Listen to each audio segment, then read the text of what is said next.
niyo po ito. Kapag may humihingi sa iyo, magpasalamat ka sa Diyos. Amen? Kapag may lumalapit sa iyo, kinukulit ka, nagre-request sa iyo, huwag kang magalit, huwag kang mainis. Bakit? Kaya nga humihingi sa iyo kasi alam niya mayroon kang ibibigay. Amen? Hindi naman hihingi sa iyo kung wala kang ibibigay. Ang tanong ko po sa inyo, ano mas gusto nyo? Yung humihingi o nagbibigay? What do you prefer?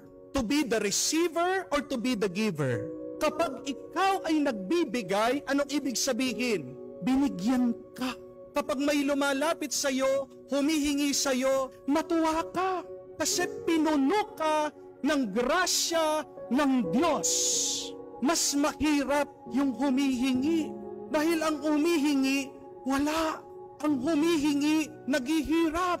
Ang humihingi, nagdidepende sa ibang tao. Pero ikaw na nagbibigay, magpasalamat ka sa Diyos dahil meron kang ibibigay. Dahil nakatanggap ka sa Diyos. Be happy if you are in the giving end and not at the receiving end.